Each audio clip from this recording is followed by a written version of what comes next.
Speed है बहुत ही ज्यादा होती है। यहाँ पे मैक्सिमम जो स्पीड है ट्रेन की कितनी होती है? हाँ 200 के आसपास।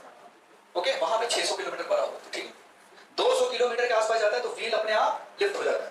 जैसे आपने देखा होगा जैसे प्लेन टेक ऑफ करता है तो वो बिल्कुल बंद हो जाता है, बिल्कुल उसी मैनर में वो जितने भी व्हील्स है वो लिफ्ट हो जाते हैं। ठीक है, वो लिफ्ट हुए उसके बाद वो सिर्फ और सिर्फ मैग्नेटिक रिपल्सन की वजह से होती है। ओके, मैग्नेट को अब कोई भाई मैग्नेट में चला ना, कोई रिपल्सन नहीं मिल रहा। मतलब जब 200 किलोमीटर की स्पीड से वो ट्रेन जा रही होती है उस वक्त उसका व्हील अपने आप लिफ्ट हो जाता है और फिर वो किस पे मूव कर रहा होता है? मैग्नेट के ऊपर। ठीक है, एयर में मूव कर रहा है। जैसे ऐसे समझो कि वो हवा में उड़ रहा है, इसलिए उसकी स्पीड इतनी ज्यादा होती है 600 किलोमीटर पर। Relation between different magnetic vectors.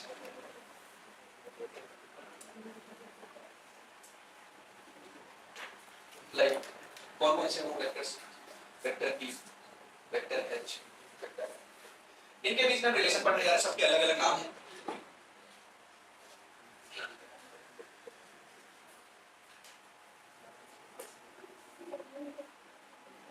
पहला पढ़ेंगे इंटेंसिटी ऑफ मैग्नेटाइजेशन। पहला पढ़ेंगे इंटेंसिटी ऑफ मैग्नेटाइजेशन। बहुत ही ध्यान से पढ़ना, हर साल एक क्वेश्चन आता है और बच्चे नहीं कर पाते। ठीक है, क्योंकि थ्योरेटिकल पार्ट है और वो पढ़ते नहीं घर पे जाके और यहाँ पे ध्यान नहीं देते। वो मैग्नेटाइजेशन और मैग्नेटाइज्ड फील्ड के बीच में कंफ्यूज रहता है, मतलब H और I के बीच में कंफ्यूजन रहता है। ठीक है, इंटेंसिटी ऑफ मैग्नेटाइजेशन।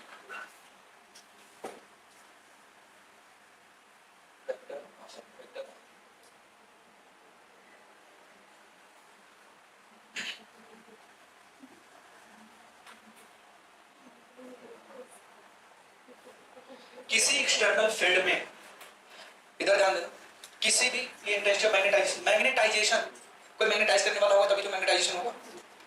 कोई भी चार्ज इंड्यूस कब होता था? जब कोई इंड्यूसिंग एजेंट होता था, तो इंड्यूस करने वाला होता था। एक होता था इंड्यूसिंग चार्ज और एक होता था इंड्यूस चार्ज। ओके, आपको याद है इस शेल को कैसे चार्ज किया था? पहले हमने क्या किया? इस एटम क्या है? Electrically neutral. इलेक्ट्रिकली न्यूट्रल है। हमने क्या किया? ग्लास रॉड को लेके आया। ठीक है, पॉजिटिवली चार्ज ग्लास रॉड को लेके आया। ठीक है, जैसे इसके पास लेके आया स्फीयर के पास, तो ये किसको अट्रैक्ट करेगा? पॉजिटिव किसको अट्रैक्ट करेगा? सारे नेगेटिव चार्ज एक साइड आ गए। ठीक है, ओके, और पॉजिटिव चार्ज क्या करेगा? रिपेल करेगा। ठीक है, ओके, फिर हमने क्या कर दिया बताओ? अर्थ में एक्सेस चार्ज चला गया पूरा। फिर मैंने अर्थिंग पहले किया था बाद में किया था? अभी अर्थिंग किया है। ठीक है, अर्थिंग किया तो ये एक्सेस चार्ज था कुछ भी बाद में पहले, अभी इसको मैंने अर्थिंग किया हुआ है। ठीक है, तो कौन सा चार्ज फ्लो करेगा? इसको अभी भी ये पकड़ के रखा हुआ है। ठीक है, अट्रैक्ट करके रखा हुआ है, तो ये बाकी चार्ज जो है फ्लो हो जाएंगे। समझ पा रहे हो नहीं? है ये पॉजिटिव चार्ज नेगेटिव चार्ज को भी पकड़ के रखा हुआ है। ये जो एक्सेस पॉजिटिव, ये जो पॉजिटिव चार्ज इधर पोलराइज हुआ है, इसको ये कहां सप्लाई कर देगा? ग्राउंड में। ठीक है, जैसे ग्राउंड में सप्लाई किया, फिर मैंने क्या किया? अर्थिंग को कट कर दिया। अर्थिंग को कट किया और इसको भी हटा दिया, तो हमारा जो स्फीयर था वो कैसा चार्ज हो गया था? Negative charge. याद आया? अच्छा, यहाँ पे नेगेटिव चार्ज क्यों आया? इसने इंड्यूस किया ना, इसके इंडक्शन या अट्रैक्शन की वजह से चार्ज है। ठीक है, सिमिलरली यहाँ पे देखो मैग्नेटाइजेशन क्यों होगा? एक्सटर्नल मैग्नेटिक फील्ड आप देखो, वो नेल्स लिया था उसने और छोटे छोटे वो क्या थे, उसको पिन बोलते हैं, वो अट्रैक्ट हो रहे थे, है ना? उसने मैग्नेट लगाया, मैग्नेट को हटा नहीं दिया, फिर भी उसके पास क्या था? मैग्नेटिक प्रॉपर्टी थी, फिर भी वो पिन्स अट्रैक्ट बोलते हैं, अट्रैक्ट हो रहे थे। मतलब उसके अंदर क्या आ गई? Magnetic property. तो किसी भी सब्सटेंस को एक्सटर्नल फील्ड में रखा आपने, उसके अंदर कितना मैग्नेटिक प्रॉपर्टी आया, उसी को मेजर करने का तरीका क्या है? Intensity of magnetisation. समझ में आया? किसी मेटेरियल को एक्सटर्नल मैग्नेटिक फील्ड में रखा, उसके अंदर कितना मैग्नेटिक प्रॉपर्टी आया या कितनी हद तक वो मैग्नेटाइज हुआ, उसी को मेजर करने का तरीका क्या है? Intensity of magnetisation. समझ गए? ये तो लाइन लिखवा दिया, उसको बिल्कुल डिटेल में समझिए।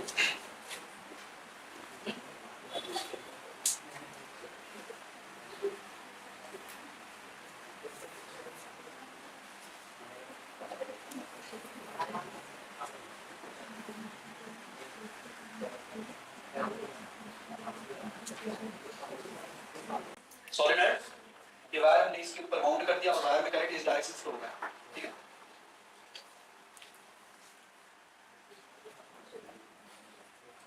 इस डायरेक्शन में करंट फ्लो हो रहा है। अगर करंट इस डायरेक्शन फ्लो हो रहा है तो फिंगर को कट करोगे, थंब का डायरेक्शन क्या दे देगा? Magnetic field. अभी बताओ मैग्नेटिक फील्ड, ये जो एक्सटर्नल मैग्नेटिक फील्ड की डायरेक्शन क्या है? इस तरफ। मैग्नेटिक फील्ड की डायरेक्शन इस तरफ। ये क्या है? External magnetic field. ये जो सॉलिनॉइड में जैसे मैग्नेटिक फील्ड है उस डायरेक्शन में है। अब इसके अंदर कोई मटेरियल नहीं रखा है, एयर कोड, कोई भी मटेरियल नहीं रखा है इसमें, ठीक है। जैसे ही इसके अंदर मैं मटेरियल रखता हूं, मान लो कोई मटेरियल फेरोमैग्नेटिक सब्सटेंस रख देता हूं, चलो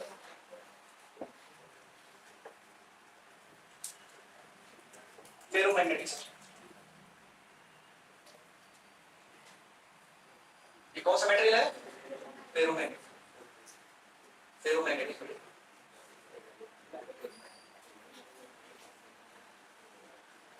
तो फेरोमैग्नेटिक मटेरियल में जो मैग्नेटिक प्रॉपर्टीज आएंगी, अब ये मटेरियल को मैंने कहां रख दिया है? एक्सटर्नल मैग्नेटिक फील्ड में। इसमें अब एक्सटर्नल मैग्नेटिक फील्ड की वजह से कुछ मैग्नेटिक प्रॉपर्टी आएंगी। ये मैग्नेटाइज होगा कौन से डायरेक्शन में? इन द डायरेक्शन ऑफ। अब जो मैग्नेटिक फील्ड आएगी वो इन the direction of magnetic field आएगी क्या? है ना? ओके, समझ पा रहे हैं? एक्सटर्नल मैग्नेटिक फील्ड की भी डायरेक्शन यही थी, और फेरोमैग्नेटिक मटेरियल में जो मैग्नेटाइजेशन हुआ वो भी इसी डायरेक्शन में अलोंग मैग्नेटिक फील्ड। तो नेट मैग्नेटिक फील्ड क्या होगा अगर मैं बोलूं इस साइड? तो एक तो खुद का एक्सटर्नल था, एक मैग्नेटाइज हो गया, इंक्रीज हुआ ना। एयरपोर्ट में क्या था? कम था, अभी इंक्रीज हो गया। अच्छा ये बात बताओ, जब ये एयरपोर्ट था तो मैं पूछता इसमें बताओ magnetic field inside the solenoid क्या? Mu naught n into I, n क्या होता था? Number of turns per unit length, ठीक है। तो आप लोगों ने देखा इसमें मैग्नेटिक प्रॉपर्टी पहले नहीं था, नेल्स भी ऐसे रखा हुआ था। देखो उसने जब नेल्स का एक्सपेरिमेंट कराया था, आप लोगों ने स्कूल में एक्सपेरिमेंट किया होगा, और रॉड लेते थे, ओके, इन स्कूल क्लास 10 है। अब तो एक्सपेरिमेंट करा, रॉड के ऊपर क्या करते थे? वायर को बाउंड कर देते थे और करंट को फ्लो कराते थे, ठीक है। और फिर इसके बाद जो छोटे-छोटे मेटालिक पार्टिकल या पिंस लेके आते थे तो क्या हो जाते थे? अट्रैक्ट हो जाते थे। कैसे? वो क्या बन गया? इलेक्ट्रो, क्या बन गया? वो इलेक्ट्रोमैग्नेट बन गया, ठीक है। Similar manner. और कैसे बना? पहले तो कुछ नहीं बना था, पहले टेप रखा हुआ था, इधर टेप रखा हुआ, अट्रैक्ट नहीं हो रहा है। अब क्या हुआ कि अट्रैक्ट, इसके अंदर क्या आ गया? मैग्नेटिक प्रॉपर्टी आ गई। कितना मैग्नेटिक प्रॉपर्टी आई? उसी के मेजर करने का तरीका क्या है? इंटेंसिटी ऑफ मैग्नेटाइजेशन, ठीक है। तो कैसे बोलोगे? किसी मटेरियल को जब एक्सटर्नल मैग्नेटिक फील्ड में रखा, उसके अंदर कितना मैग्नेटिक प्रॉपर्टी आया, उसके मेजर करने के तरीके को क्या बोलते हैं? इंटेंसिटी ऑफ मैग्नेटाइजेशन, ठीक है। लिख दूं ये हिंदी में? हिंदी में लिख देता हूं, चलो ठीक, हिंदी में भी लिख लो, क्योंकि कंफ्यूजन बिल्कुल ही किसी को, जिसको जिस लैंग्वेज समझ आ रहा है, उर्दू में, अरबी में, जो भी है लिखो, ठीक। इस सोलेनॉइड की वजह से जो मैग्नेटिक फील्ड आएगा इस material inside the solenoid, mu not n into I। n क्या है? Number of turns per unit length. I क्या है? करंट जो फ्लो हुआ है। I को हमेशा स्मॉल रखना है क्योंकि आपने कैपिटल I से क्या डिनोट कर दिया? इंटेंसिटी ऑफ मैग्नेटाइजेशन, ठीक। n क्या है? Number of turns per unit length. Unit length में कितने नंबर ऑफ टर्न्स, ठीक। और I क्या है? करंट। अच्छा तो देखो, किसी सब्सटेंस को ऐसे, किसी मैग्नेटिक सब्सटेंस,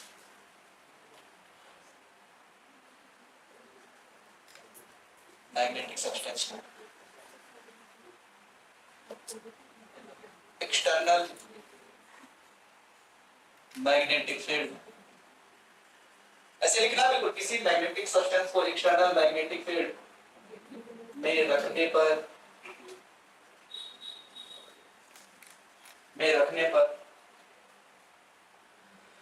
वह कितना मैग्नेटाइज हुआ, ऐसे लिखो, या तो वो कितना मैग्नेटाइज हुआ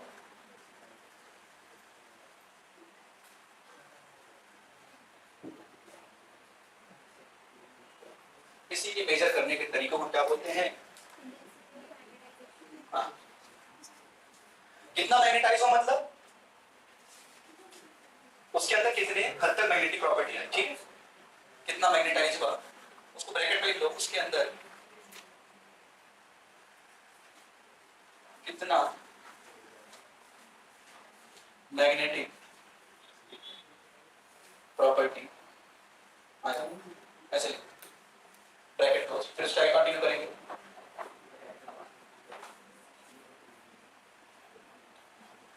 कितना मैग्नेटाइज हुआ उसे मेजर करने का तरीका, या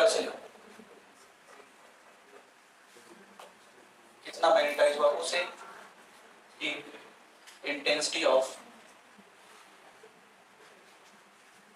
मैग्नेटाइजेशन, देखते हैं, ठीक है, ऐसे लिखो पूरा, क्योंकि ऐसा डिफिनेशन आपको मिलेगा नहीं कहीं, ठीक है, और यही है जो आपको अंडरस्टैंडिंग जनरेट करेगा, ठीक है, डेवलप करेगा अंडरस्टैंडिंग, ठीक है। किसी मैग्नेटिक सब्सटेंस को एक्सटर्नल मैग्नेटिक फील्ड में रखने पर वो कितना मैग्नेटाइज हुआ, ठीक है, वो कितना मैग्नेटाइज हुआ, पहले कुछ भी नहीं था, पहले इसके अंदर मैग्नेटिक फील्ड क्या थी, म्यू नॉट एन आई, फिर हमने मैग्नेटिक सब्सटेंस कौन सा, फेरोमैग्नेटिक मटेरियल, फेरोमैग्नेटिक मटेरियल को एक्सटर्नल मैग्नेटिक फील्ड में रख दिया, तो इसमें कितना मैग्नेटाइजेशन हुआ, उसी को हम क्या बोलते हैं, इंटेंसिटी ऑफ मैग्नेटाइजेशन, ठीक है। अब इंटेंसिटी ऑफ मैग्नेटाइजेशन को वेक्टर आई से डिनोट किया है, क्योंकि ये वेक्टर क्वांटिटी मैग्नेटिक फील्ड है, ये भी तो तरीके का फील्ड है और फील्ड वेक्टर क्वांटिटी है। आपने क्या बोला, magnetic moment per unit volume, यही है आपका इंटेंसिटी ऑफ मैग्नेटाइजेशन, ठीक है, मैग्नेटिक मोमेंट पर यूनिट, ये आई क्या है, intensity of magnetisation.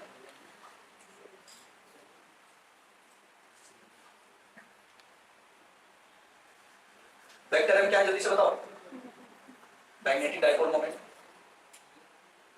Magnetic dipole moment,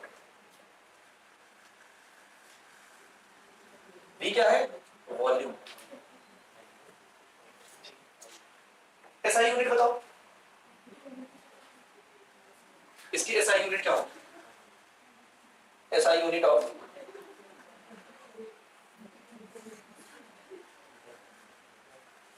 हाँ बताओ, कोई बताएगा, हाँ तो क्या है, एम्पियर पर मीटर, ठीक है, एम्पियर पर मीटर, ठीक है। तो intensity of magnetisation I hope आप लोग समझ में आ गए हो। पहले एक्सटर्नल मैग्नेटिक फील्ड था, उसमें मटेरियल रखा, उसमें कितने हद तक मैग्नेटिक प्रॉपर्टी आया, वो कितना मैग्नेटाइज हुआ, अच्छा मैग्नेटाइज हुआ ना, मतलब इसके पास अब एक मैग्नेटिक फील्ड आई, क्यों, एक्सटर्नल मैग्नेटिक फील्ड की वजह से।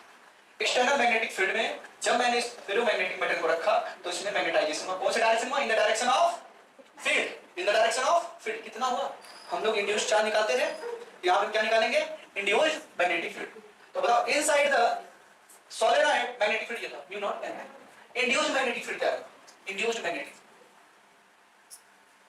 कुछ इस तरीके से आता है, mu not into vector I, intensity of magnetisation, ठीक है, इंड्यूस्ड मैग्नेटिक फील्ड, ये जो इंड्यूस्ड मैग्नेटिक फील्ड आया इसकी मैग्नीट्यूड कितना है, इसकी वैल्यू कितनी है, mu not into intensity of magnetization, intensity of magnetisation,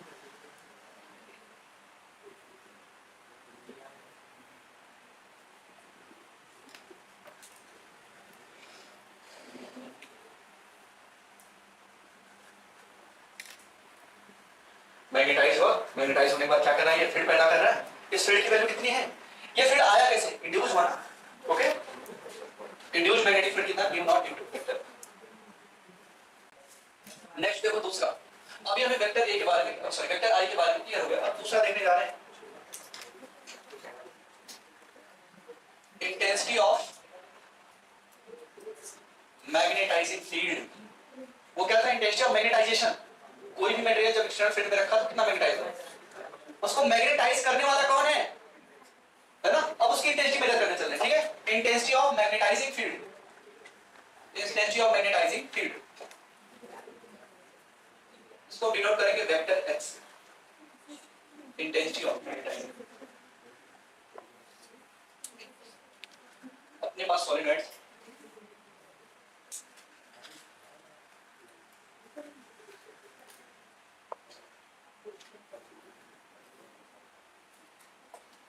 current कुछ इस तरीके से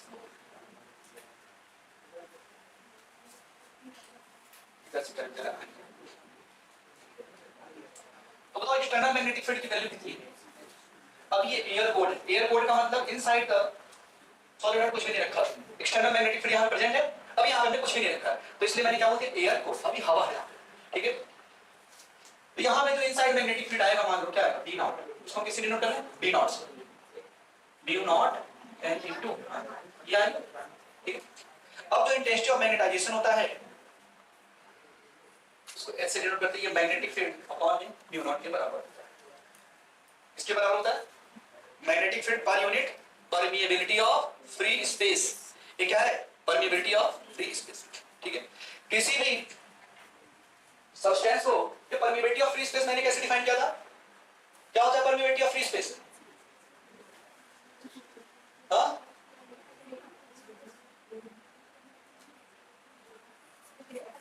हाँ, रे ऑफ, क्या बोल रहे हो? बताओ, चलो कोई बात नहीं, बताओ। किसी भी मैग्नेटिक मटेरियल को एक्सटर्नल फील्ड में रखोगे तो सिर्फ फील्ड लाइन आएगी, फील्ड लाइन स्पेस में ट्रेवल करेगी। वो स्पेस कितना मैग्नेटाइज होगा, उसी के मेजर को क्या बोलते थे? Permeability of space. वैक्यूम है तो permeability of free space, medium है तो परमिबिलिटी ऑफ मीडियम। ठीक है,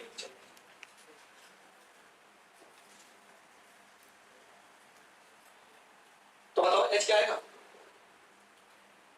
इंटेंसिटी ऑफ मैग्नेटाइजिंग फील्ड है, जो फील्ड मैग्नेटाइज कर रहा है उसकी फिल्म इंटेंसिटी निकालने जा रहा है। अब यहाँ पे बी को वैल्यू पता है, बी की एक्सटर्नल मैग्नेटिक फील्ड क्या है? यहाँ पे external magnetic field mu not N into I. अगर मैं यहाँ पे लिखना चाहूँ एच बराबर mu not an I divided by mu naught से म्यू नॉट, तो इंटेंसिटी ऑफ मैग्नेटाइजिंग फील्ड क्या आया? N into I. तो क्या मैग्नेटाइजिंग फील्ड सोर्स पे, क्या मटेरियल पे डिपेंड कर रहा है? क्या नहीं, मैग्नेटाइजिंग फील्ड किस पे डिपेंड कर रहा है? नंबर ऑफ टर्न्स और करंट पे डिपेंड कर रहा है। ठीक है, इसकी भी जो यूनिट होगी कितनी होगी? तो number of turns per unit length है। नंबर ऑफ टर्न, नंबर का कोई यूनिट होता है क्या? नहीं होता। 1 2 3 का कोई यूनिट नहीं। Number of turn per unit upon में लेंथ आएगा, upon metre, ampere per metre. इसकी भी जो एसआई यूनिट होती है क्या होती है? Ampere per metre, ampere per metre.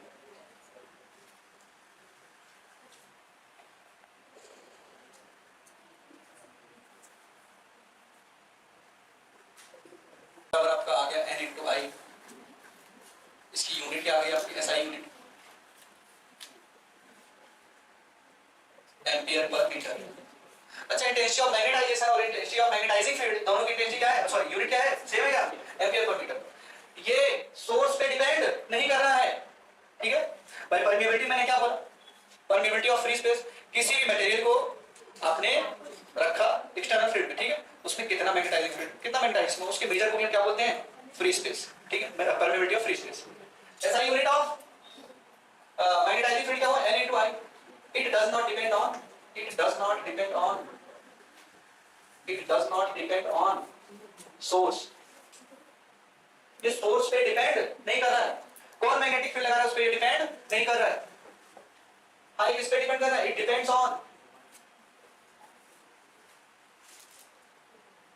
number of turns per unit length and current.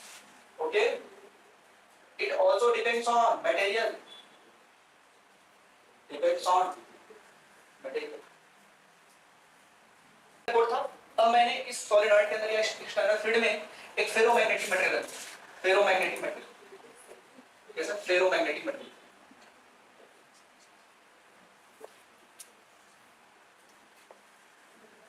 बताओ फेरोमैग्नेटिक मटेरियल मैग्नेटिक फील्ड किधर इंड्यूस होगा? जब हम फेरोमैग्नेटिक मटेरियल को रखेंगे तो इसमें भी एक इंड्यूस मैग्नेटिक फील्ड आएगा। ये मैग्नेटाइजेशन होगा इसका। ये बाहर वाला जो फील्ड है क्या है? मैग्नेटाइजिंग फील्ड है। ये मैग्नेटाइज कर रहा है, इसमें मैग्नेटाइजेशन कौन सी डायरेक्शन होगा? इन the direction of field, in the direction of field. ठीक है, तो जो नेट मैग्नेटिक फील्ड है वो क्या है? इंक्रीज हो कितना? ये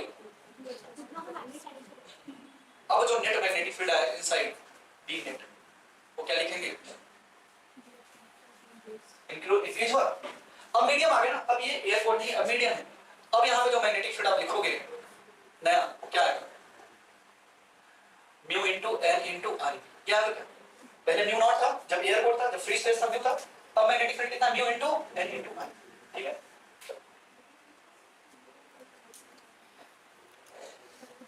और आपको पता है रिलेटिव परमिटिविटी कैसे डिफाइन करते थे? Permittivity of medium upon permittivity of, sorry, permeability of medium upon permeability of free space. Mu की वैल्यू यहां से क्या आ जाएगी?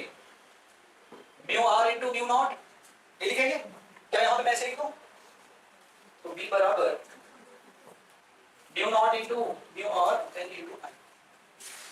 ये मैग्नेटिक, ये n इनटू आई क्या है आपको पता है कुछ? सिंस n इनटू आई क्या दिया हुआ है? h, intensity of magnetising field, n into I. तो यहां पे h लगा दो, तो नेट मैग्नेटिक फील्ड जो आएगा क्या ऐसे लिख सकता हूं? Mu not mu are into h। ये क्या आया? मैग्नेटिक के फॉर्म में, वेक्टर के फॉर्म में लिखना हुआ तो ऐसे लिखूं क्या? Vector b naught b net equal to mu not mu are into vector. ठीक है, तो नेट मैग्नेटिक फील्ड क्या आया, म्यू नॉट इनटू म्यू। सारा खेल किसका है, ये जो मैग्नेटाइजिंग कर रहा है मैग्नेटाइजिंग फील्ड का, ठीक है। ये क्या है, इंटेंसिटी ऑफ मैग्नेटाइजिंग फील्ड, ये क्या है, नेट मैग्नेटिक फील्ड जो आया, और आई का था इंटेंसिटी ऑफ मैग्नेटाइजेशन, कितना मैग्नेटाइजेशन हुआ, ठीक है। सारा खेल किसका है, ठीक है। आपने क्या किया, एक सिलेंड्रिकल फ्रेम लेके आए, वायर को माउंट कर दिया, फेरोमैग्नेटिक मटेरियल भी रख दिया, पूरा माहौल सेट किया, है ना। आपने करंट फ्लो नहीं करना, ऐसा कुछ पढ़ पाएंगे, कुछ नहीं पढ़ पाएंगे। करंट ही नहीं फ्लो करा तो एच ही नहीं आया, एच ही नहीं आया तो मैग्नेटिक फील्ड भी नहीं आया, ठीक है। क्योंकि H बराबर क्या है, N इनटू I, जब I ही 0 है तो H भी 0, जब H 0 तो ये पूरा 0। आप पूरा एकदम बिल्कुल सब कुछ करके बैठे हैं,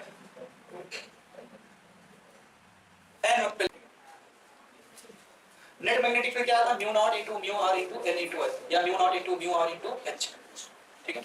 अब कंक्लूजन क्या निकल गया इसका, नेट मैग्नेटिक फील्ड, एक तो एक्सटर्नल मैग्नेटिक फील्ड था ही, एक इंड्यूस्ड मैग्नेटिक फील्ड आया, तो उससे हमें क्या मिला, नेट मैग्नेटिक फील्ड, जो कि कितना था, mu naught into mu r into H, ठीक है। रिलेशन निकालने चल रहे कुछ,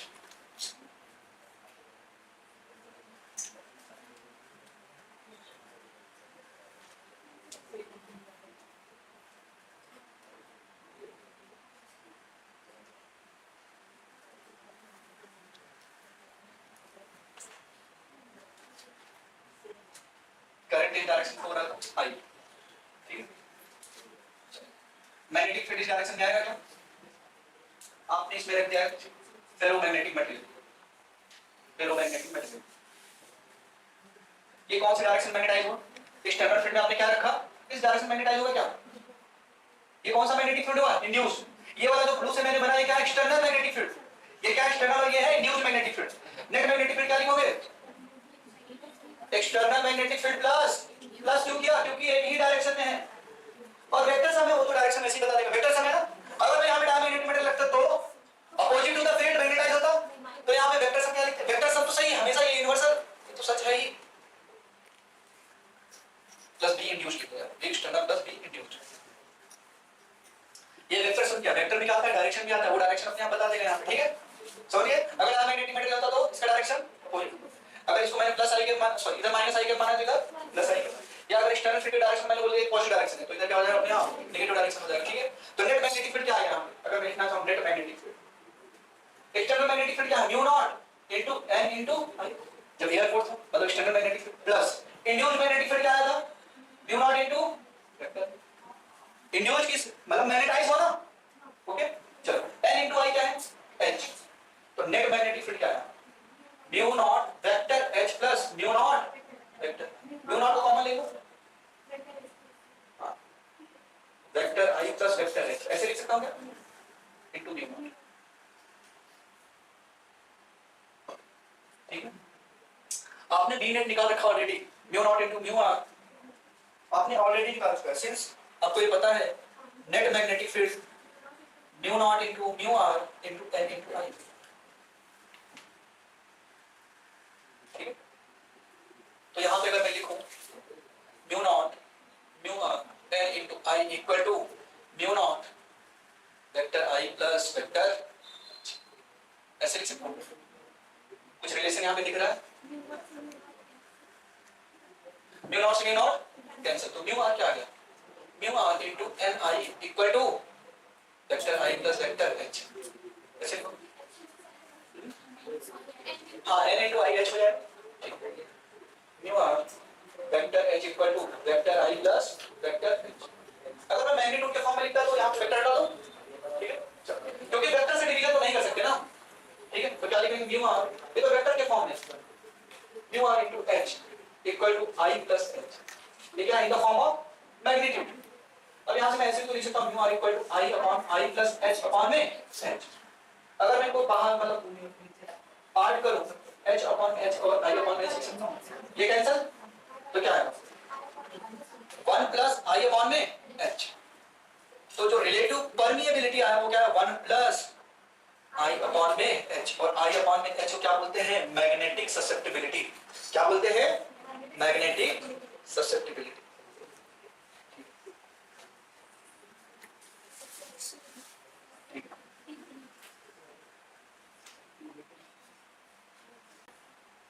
कल हम पढ़ेंगे effect of temperature on magnetic susceptibility, थोड़ा सा मैग्नेटिक ससेप्टिबिलिटी के बारे में पढ़ेंगे, उसके बाद आपको 10 मिनट, ठीक, 5-10 मिनट का बस में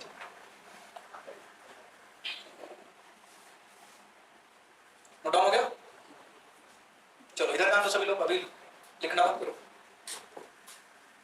एक सिलिंड्रिकल फ्रेम लेके आया, सभी लोग इधर ध्यान दें, वायर को माउंट किया, करंट फ्लो कराया। तो आपको पता है ओस्टेन ने क्या बताया था, current carry wire produces magnetic field. Magnetic field है, मैग्नेटिक फील्ड की डायरेक्शन आपको पता चली कि एक्सटर्नल मैग्नेटिक फील्ड की डायरेक्शन है। किसकी डायरेक्शन है?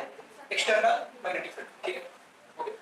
फिर इस एक्सटर्नल मैग्नेटिक फील्ड में आपने एक मैग्नेटिक सब्सटेंस को रख दिया, उसमें क्या होगा, मैग्नेटाइजेशन होगा, वो अपनी तरह बनाना जाएगा, ओके। आपका दोस्त आपको अपनी तरह बना लेता है ना, संगत का असर, ठीक है, इंड्यूस कर दिया आपको, ये भी मैग्नेटाइज कर दिया इसमें, आया है, पढ़ाई लिखाई नहीं कर रहा था। ये जो एक्सटर्नल फील्ड है इसमें बिल्कुल पढ़ाई लिखाई की बातें हो रही थी, तो ये भी कुछ ना कुछ पढ़ने लिखने लग गया, ओके। तो ये भी पढ़ने लिखने लग गया, मतलब इसमें भी कुछ प्रॉपर्टी आ गई मैग्नेटिक फील्ड की, मैग्नेटाइज हुआ, इसमें इंड्यूस हो। तो जब हमने एक्सटर्नल फील्ड में मैग्नेटिक मटेरियल को रखा, उसमें भी मैग्नेटिक प्रॉपर्टी आई, और ये मैग्नेटिक जो प्रॉपर्टी आई है अलोंग द फील्ड होगी या अपोजिट टू द फील्ड होगी, ये किस बात पर डिपेंड करता है, मटेरियल कैसा है। अगर डायमैग्नेटिक मटेरियल होगा तो फील्ड अपोजिट डायरेक्शन में, और पैरामैग्नेटिक या फेरोमैग्नेटिक है तो फील्ड कौन सा डायरेक्शन है, ये कौन सा मैग्नेटिक फील्ड है, इंड्यूस। अब फील्ड बढ़ गई ना, ओके, अब फील्ड बढ़ गई।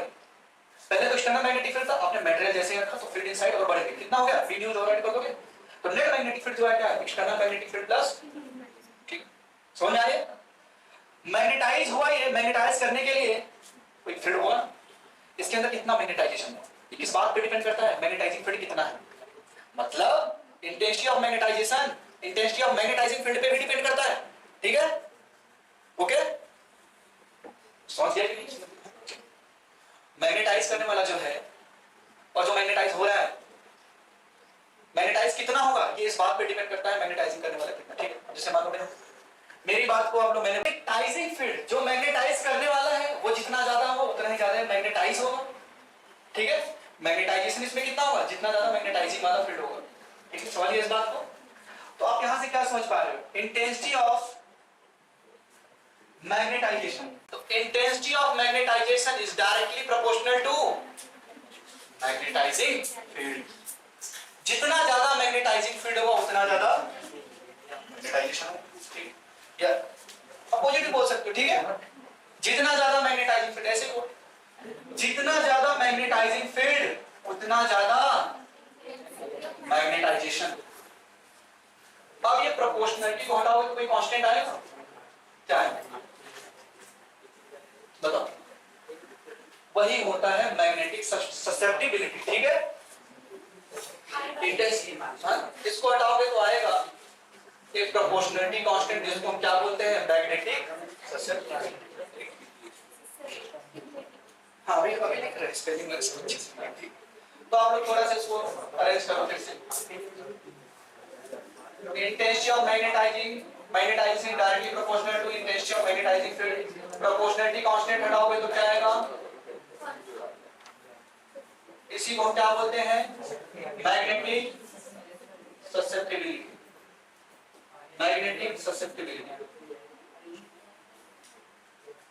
ये मैग्नेटिक ससेप्टिबिलिटी क्या होती है सर, मैग्नेटिक ससेप्टिबिलिटी होती है कोई भी मटेरियल कितना इजीली मैग्नेटाइज हो जा रहा है उसी के मेजर को या उसी के डिग्री ऑफ मेजर को क्या बोलते हैं सर, मैग्नेटिक ससेप्टिबिलिटी, ठीक है। तो यहां से मैग्नेटिक ससेप्टिबिलिटी क्या आ रही है, आई अपॉन में एच, ये क्या गया मैग्नेटिक ससेप्टिबिलिटी। तो मैग्नेटिक ससेप्टिबिलिटी के पास कोई यूनिट है क्या, यूनिट है नहीं, इसकी भी यूनिट एम्पियर पर मीटर है, इसकी भी यूनिट एम्पियर पर मीटर है, तो दोनों कैंसिल हो गए तो क्या होगा, नो यूनिट। अगर यूनिट नहीं है तो कोई डायमेंशन होगा या वो भी नहीं होगा, नो डायमेंशन।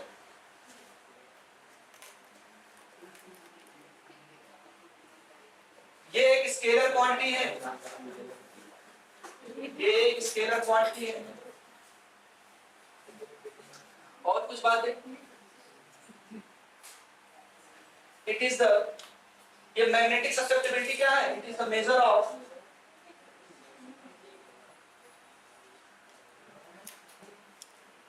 अलग से लिखो या यहीं पे लिख दो, यहीं पे लिख दो, it is the degree of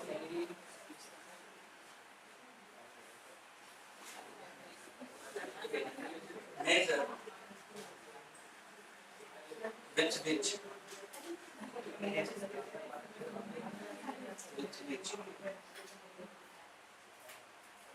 magnetic substance which magnetic substance which magnetic substance can be magnetized, यहाँ पे लिखना उसके आगे can be magnetized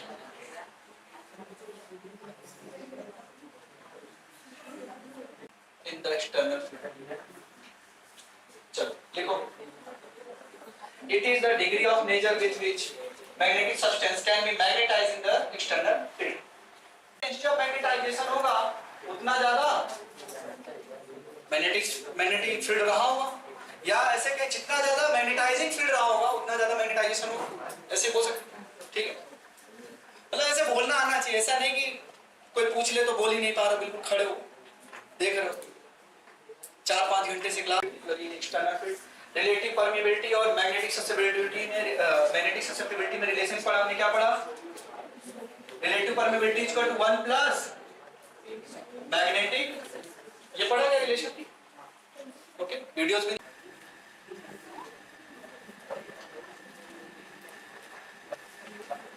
तो एक्सटर्नल मैग्नेटिक फील्ड दो तरीके से हम पैदा कर सकते हैं, या तो हम एक सिलिंड्रिकल फ्रेम ले, उसके तरफ चारों मतलब उसके ऊपर हमने वायर को बाउंड करके, ठीक है, और करंट फ्लो करा दिया, तो मैग्नेटिक फील्ड आएगा, या तो हम बाहर मैग्नेट को लेके चलेंगे तो हमारे पास एक्सटर्नल मैग्नेटिक फील्ड आ जाएगा, ठीक है। तो एक्सटर्नल मैग्नेटिक फील्ड प्रोड्यूस करने के दो तरीके हैं अभी हमारे पास, तो हम इस तरीके पे रिलाई कर रहे हैं क्योंकि हमें पूरी चीजें समझनी है डिटेल्स, ठीक है।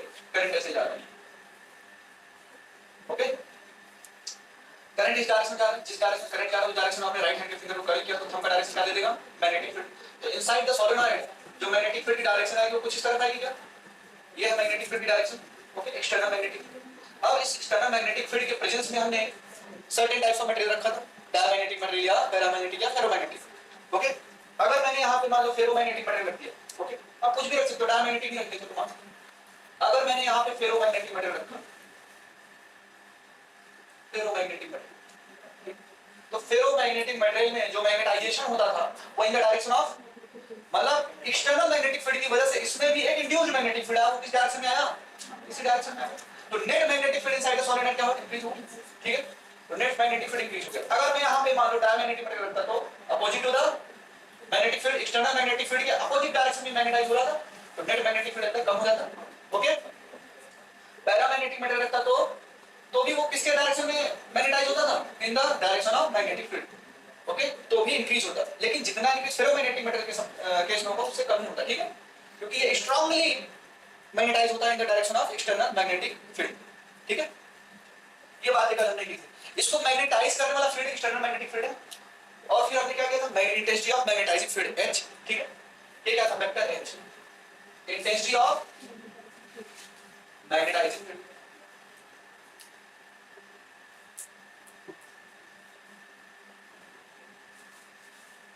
और ये आई क्या था? Intensity of magnetization. ये फेरोमैग्नेटिक मटेरियल मान लो आयरन है, ये कितना मैग्नेटाइज हुआ उसकी इंटेंसिटी को मेजर करने का तरीका क्या था? Intensity of magnetization, intensity of magnetisation. जो नेट मैग्नेटिक फील्ड आपको क्या है? Induced magnetic field plus external magnetic field, external magnetic field plus induced magnetic. External magnetic field जब इसमें कोई भी मटेरियल नहीं रखा था, mu not n into plus induced magnetic field क्या था? Mu naught into intensity of magnetisation. और आपको पता है मैग्नेटाइजिंग फील्ड की इंटेंसिटी कैसे निकालते थे? वेक्टर b अपॉन में म्यू नॉट, ठीक है। तो ये कितना आ गया था? n into i। Magnetizing field की इंटेंसिटी किस बात पे डिपेंड करती थी? कितने नंबर ऑफ टर्न्स है कॉइल्स में और कितना करंट फ्लो है, ये इस बात पे डिपेंड नहीं करता था सबसे, ठीक है, ओके। चलो, तो यहाँ पे मैंने रखा म्यू नॉट। अगर मैं वेक्टर के फॉर्म में बात करूं, vector b net equal to mu naught vector h plus mu naught vector, ठीक है। म्यू नॉट को बाहर ले लिया था, फिर वहां से हमने नेट मैग्नेटिक फील्ड क्या? जब एयर कोड था, जब इसमें कुछ भी नहीं रखा था, तो जब ये एयर कोड था तो मैग्नेटिक फील्ड कितना था इनसाइड? Mu naught ni। जब हमने एक मटेरियल को रख दिया तो मैग्नेटिक फील्ड कितना आया? Mu into ni। अब म्यू की वैल्यू कैसे निकाला था? Mu naught into mu r, क्योंकि रिलेटिव परमिएबिलिटी क्या होती थी? परमिएबिलिटी ऑफ मीडियम अपॉन में permeability of free space. Mu की वैल्यू क्या है? ठीक है, तो इसको हमने क्या रख दिया था? Mu naught mu r n i बराबर म्यू नॉट कॉमन लिया या वेक्टर h प्लस वेक्टर, ठीक है, म्यू नॉट से म्यू नॉट कैंसिल, ये n इनटू i क्या था h, ठीक है, तो यहां से म्यू r इक्वल टू क्या आ गया था vector i upon h plus, sir यहां पे वेक्टर इसलिए नहीं लिखा क्योंकि हम वेक्टर डिवीजन नहीं कर सकते, ठीक है, और इसी को हमने क्या बोल दिया था मैग्नेटिक ससेप्टिबिलिटी, ठीक है, मैग्नेटिक ससेप्टिबिलिटी हमने बात नहीं की थी। मैग्नेटिक ससेप्टिबिलिटी क्या होता है, मैंने क्या बोला था जितना ज्यादा इंटेंसिटी ऑफ मैग्नेटाइजिंग फील्ड रहेगी उतनी ज्यादा मैग्नेटाइजेशन होगा, ओके, अगर मैं मैग्नेटाइजिंग फील्ड की इंटेंसिटी को बढ़ाता जाऊं तो इंटेंसिटी ऑफ मैग्नेटाइजेशन बढ़ता जाएगा, ओके, समझ पा रहे हो बात। फॉर एग्जांपल मैग्नेटाइजिंग फील्ड जितना ज्यादा होगा मैग्नेटाइजेशन उतना ज्यादा होगा, तो intensity of magnetization is directly proportional to magnetising field, और इस प्रोपोर्शनलिटी को हटाया तो प्रोपोर्शनलिटी कांस्टेंट है जिसको हमने क्या बोला मैग्नेटिक ससेप्टिबिलिटी। मैग्नेटिक ससेप्टिबिलिटी की कोई यूनिट होती है नहीं, क्योंकि जो यूनिट है इंटेंसिटी ऑफ मैग्नेटाइजेशन की वही यूनिट किसकी है इंटेंसिटी ऑफ मैग्नेटाइजिंग फील्ड की, यूनिट लेस है, कोई भी डायमेंशन नहीं है, स्केलर क्वांटिटी है। ये क्या बताता है कोई भी मटेरियल को, किसी भी मटेरियल को अगर आपने एक्सटर्नल मैग्नेटिक फील्ड में रखा वो कितना आसानी से मैग्नेटाइज हो गया, इसीलिए मेजर करने का तरीका क्या है magnetic susceptibility. It is the degree of measure which material can be magnetized in the presence of external magnetic field, ठीक है, कोई मटेरियल लिया एक्सटर्नल मैग्नेटिक फील्ड में रखा कितनी आसानी से वो मैग्नेटाइज हो गया, इसी को जब मेजर करते हैं तो हम क्या बोलते हैं उसको मैग्नेटिक ससेप्टिबिलिटी, ठीक है, जितना ज्यादा मैग्नेटिक ससेप्टिबिलिटी होगा मटेरियल का, मैग्नेटिक ससेप्टिबिलिटी मतलब मैग्नेटाइज होने की टेंडेंसी, कितना आसानी से वो मैग्नेटाइज हो जा रहा है, ठीक है, teach will be tendency to the magnetize to be magnetize in the external magnetic field, okay. अगर मैग्नेटिक ससेप्टिबिलिटी ज्यादा है मटेरियल की तो मैग्नेटाइज होने की टेंडेंसी ज्यादा होगी, टेंडेंसी टू बी मैग्नेटाइज, आप लोग वर्ड्स में भी लिख सकते हो, विल बी हाई, लिख लो वर्ड्स, लिख लो, नोट लगा के, इफ मैग्नेटिक ससेप्टिबिलिटी, ये सब नहीं लिखना है, बस ये जो नोट में लिखा है ये लिखना है, if magnetic susceptibility,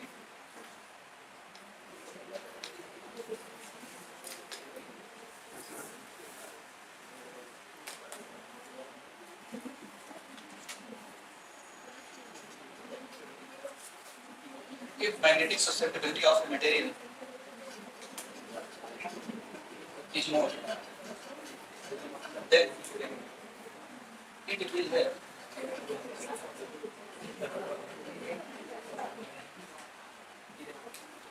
it will have more tendency to be magnetized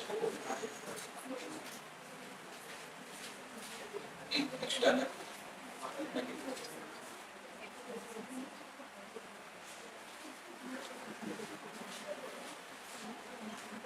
ये लिखो, अच्छा, रिलेटिव परमिएबिलिटी और मैग्नेटिक ससेप्टिबिलिटी में क्या रिलेशन था, हाँ, relative permeability is equal to 1 plus magnetic, ये रिलेशन निकाला था क्या आपने, मैग्नेटिक ससेप्टिबिलिटी, ठीक है, पढ़ते हैं, effect of temperature on magnetic susceptibility,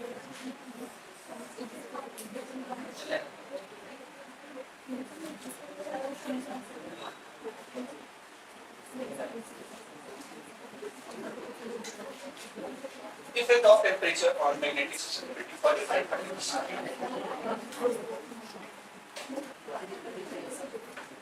पहला पढ़ेंगे फॉर डायमैग्नेटिक मटेरियल, पहला लिखेंगे for diamagnetic material, for diamagnetic material,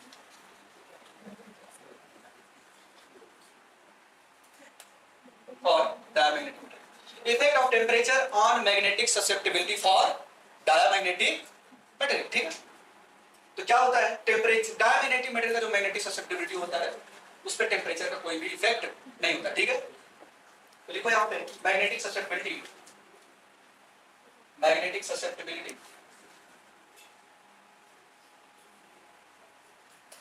is independent of temperature, independent of temperature, मतलब मैग्नेटिक ससेप्टिबिलिटी दिया हुआ है आपको, वो टेम्परेचर पे डिपेंड नहीं कर रहा है। तो मैं ऐसे लिख सकता हूं क्या, magnetic susceptibility directly proportional to T की पावर में 0, ऐसे लिख सकता हूं कि नहीं? क्यों? क्योंकि magnetic susceptibility is independent of temperature, that does not depend on temperature. ठीक है, ओके। इसका जब मैग्नेटिक ससेप्टिबिलिटी वर्सेस टेम्परेचर का ग्राफ बनाएंगे तो कुछ इस तरीके से बनता है।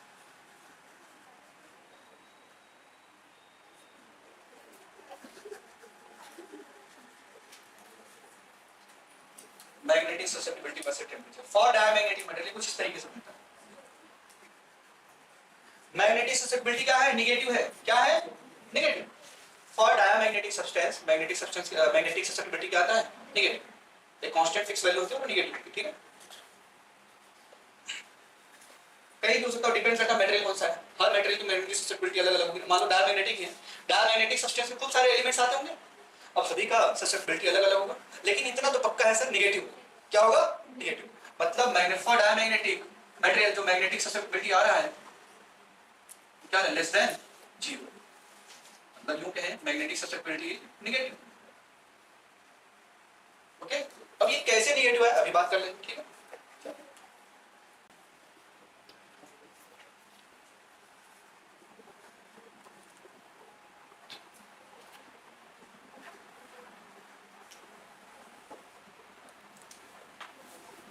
करंट ऐसे फ्लो। ठीक है, बात बताओ, मैग्नेटिक फील्ड डायरेक्शन किधर आएगी? External magnetic field. ये जो कॉइल है, कॉइल में करंट फ्लो होगा, इसी वजह से मैग्नेटिक फील्ड की डायरेक्शन किधर आएगी क्या? अब इस मैग्नेटिक फील्ड की प्रेजेंस में, ये कौन सा मैग्नेटिक फील्ड है? External magnetic field. इस मैग्नेटिक फील्ड की प्रेजेंस में आपने कौन सा मटेरियल रख दिया? डायमैग्नेटिक मटेरियल रख दिया। ठीक है, डायमैग्नेटिक मटेरियल रख दिया, ये डायमैग्नेटिक मटेरियल। तो डायमैग्नेटिक मटेरियल कैसा होता है? अपने अंदर से एक भी फील्ड लाइंस को पास नहीं होने देता। ठीक है, तो ये जो भी है फील्ड, जो भी इसमें फील्ड इंड्यूस होगा opposite to the direction of external field. तो नेट, जब मैंने मटेरियल को नहीं रखा था, जब ये एयर कोर था, तो इनिशियली जो इसका मैग्नेटिक फील्ड था क्या था? Mu naught N into. ठीक है, जब मैंने इस डायमैग्नेटिक सब्सटेंस को अब रख दिया तो नेट मैग्नेटिक फील्ड कम हो जाएगा क्या? क्योंकि एक्सटर्नल मैग्नेटिक फील्ड इस डायरेक्शन था, इसका जो इंड्यूस्ड मैग्नेटिक फील्ड है वो इस डायरेक्शन में, नेट इफेक्ट को कम कर देगा। आपको समझ में आया सर? जो नेट मैग्नेटिक फील्ड है वो क्या होगा? लेस देन होगा, नहीं होगा in the case of diamagnetic substance. अभी बताओ, net magnetic field P not, मतलब जब कुछ भी नहीं था, एयर कोर था, तो क्या था? म्यू नॉट एन इनटू था। जब आपने मटेरियल को रख दिया, मटेरियल की मान लो मैग्नेटिक परमिटिविटी दिया हो म्यू, क्या दिया हो? म्यू। यहां पे क्या था? म्यू नॉट, म्यू ऐसे लिखोगे mu into N I, mu into N I. और म्यू क्या होता है? Mu not into mu are into N I is less than mu not an I. Mu not an आई से mu not an I cancel, तो क्या है? Mu R, मतलब relative permittivity क्या आ गया? 1 से छोटा आ गया। रिलेटिव परमिटिविटी क्या आ गया? 1 से छोटा। ठीक है, अब आपको एक रिलेशन पढ़ाया था मैंने, relative permittivity equal to 1 plus magnetic susceptibility, ये पढ़ाया था क्या? अब एक बात बताओ, जब ये 1 से छोटा है, 1 से छोटी कोई वैल्यू तो क्या ले? 0.5 ले लीजिए, 0.5, 1 से छोटी वैल्यू ले लिया 0.5 इक्वल टू 1 प्लस। अच्छा, 1 को अगर इधर ट्रांसफर करूं तो क्या आएगा? 0.5 minus 1 equal to magnetic susceptibility. ये क्या नेगेटिव आएगा क्या? हाफ में से 1 को माइनस कर दो तो माइनस हाफ आएगा, माइनस 0.5 इक्वल टू। तो यहां से क्या समझ में आ रहा है आपको? मैग्नेटिक ससेप्टिबिलिटी नेगेटिव आ गया, समझ में आया? इसलिए मैंने यहां पे क्या बोला? मैग्नेटिक ससेप्टिबिलिटी क्या होगा? नेगेटिव। समझ में आ रहा है रिलेशन? ठीक है, अगर आपको रीजनिंग भी लिखना है तो रीजन लिख लो आप। ठीक है, ये रीजन है क्यों मैग्नेटिक ससेप्टिबिलिटी नेगेटिव हुआ, ये है। वरना बच्चे सिर्फ याद कर लेते डायमैग्नेटिक सब्सटेंस के लिए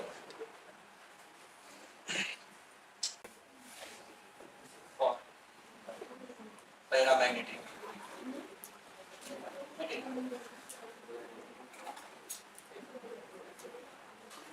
और पैरामैग्नेटिक मेटल जो मैग्नेटिक ससेप्टिबिलिटी होती है वो इनवर्सली प्रोपोर्शनल टू क्या होती है? टेंपरेचर।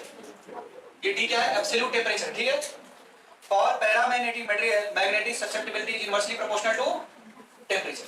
ठीक है, हमारा काम इतने से चल जाएगा क्योंकि वहां पे रेशियो आएगा आपसे T1 T2 दे देगा, या तो बोलेगा दो मटेरियल की मैग्नेटिक ससेप्टिबिलिटी दे देगा, एक का टेंपरेचर दे देगा, या यूं कहेगा magnetic susceptibility of material at this temperature is this, तो what will be the magnetic susceptibility of the material at this temperature. Ratio करके निकाल दो। ठीक, भी क्वेश्चन करेंगे वैसे। अगर मैं इस प्रोपोर्शनलिटी को बताऊं तो एक कांस्टेंट आता है। ठीक है, उस कांस्टेंट को बोलते हैं क्यूरी कांस्टेंट। ठीक है, इसी क्या है यहाँ पे? Curie constant. ठीक है, ये मैडम क्यूरी ने नहीं किया था, ये पियरे क्यूरी ने किया था। ठीक है, ओके, पियरे क्यूरी। ठीक है, उनके हस्बैंड। वो एलिमेंट्स और कंपाउंड्स पे बहुत ज्यादा काम कर रहे थे, तो उन्होंने ये रिलेशन देखा। मैं डिफरेंट मटेरियल्स के बारे में स्टडी किया, उसको हीट किया लैब में, और फिर उन्होंने ये विड्रॉ किया कंक्लूजन की जो प्रोपोर्शनलिटी कांस्टेंट वो क्या सी को उसने क्या बोला, क्यूरी कांस्टेंट। ठीक है, तो for magnetic susceptibility versus temperature, इसका जो ग्राफ आता है फॉर पैरामैग्नेटिक मटेरियल वो कुछ इस तरीके से आएगा।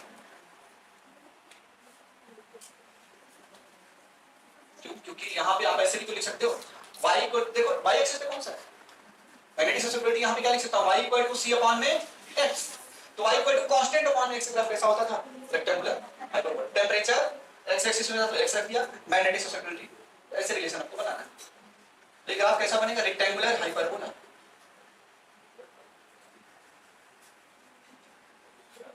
Rectangular hyperbola. मैग्नेटिक ससेप्टिबिलिटी हमेशा क्या है, पॉजिटिव है, 0 से बड़ा ही है। ठीक है, 0 से बड़ा, लेकिन बहुत ज्यादा नहीं होता, सिर्फ 2 से छोटा होता है। मैग्नेटिक ससेप्टिबिलिटी इसकी 2 5 के अप्रॉक्स है, 5 से लेके 0 तक, ऐसे समझ लीजिए। अब मान लो अगर मैं यहाँ पे डायमैग्नेटिक सब्सटेंस की जगह पैरामैग्नेटिक सब्सटेंस रख देता, हाँ ठीक। इनिशियली क्या था, जब कोई मेटेरियल रखा था तो क्या था, तो मैग्नेटिक फील्ड क्या था, म्यू नॉट एन आई। ये एक्सटर्नल मैग्नेटिक फील्ड है, ये एक्सटर्नल मैग्नेटिक फील्ड है जो कि सॉलिनॉइड के अंदर आया। अब हमने क्या रख दिया, मटेरियल, कैसा मटेरियल, पैरामैग्नेटिक। पैरामैग्नेटिक मटेरियल रखोगे तो ये किस डायरेक्शन में मैग्नेटाइज होता था, in the direction of external magnetic field. ठीक है, चलो इस डायरेक्शन में मैग्नेटाइज करते हैं इसको, इस डायरेक्शन में मैग्नेटाइज हो गया, मतलब इसमें जो इंड्यूस्ड मैग्नेटिक फील्ड है in the direction of external magnetic field. अब जो नेट मैग्नेटिक फील्ड है वो क्या होगा, इंक्रीज हो जाएगा। ओके, आपके पास 5 crore magnetic field is greater then initial magnetic field है,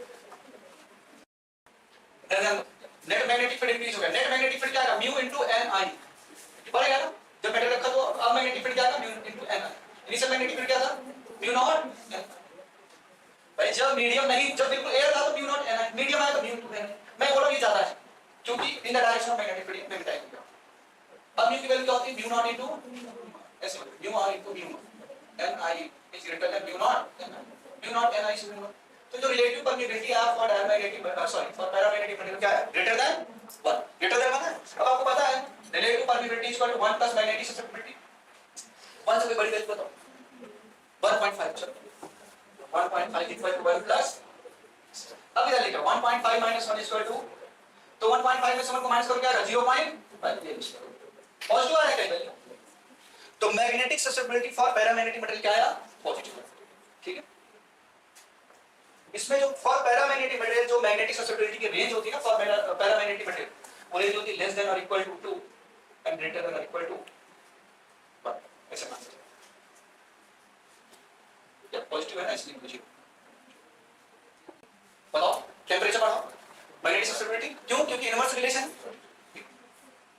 जैसे जैसे आप मटेरियल को हीट करते हो उसकी मैग्नेटिक प्रॉपर्टी कम होती है, जैसे आप मटेरियल को कूल करते हो उसकी मैग्नेटिक प्रॉपर्टी, देखो कल सुपर कंडक्टर वो लेविटेट कर रहा था, सुपर कंडक्टर ने रिपेल किया होता मैग्नेट को, उसके अंदर मैग्नेटिक प्रॉपर्टी आ गई थी, बिल्कुल कूल कर दिया है, लिक्विड नाइट्रोजन डाला बिल्कुल सुपर कूल हो गया। तो टेंपरेचर बढ़ाओगे तो सब्सटेंस की मैग्नेटिक प्रॉपर्टी रिड्यूस होती है। ठीक है,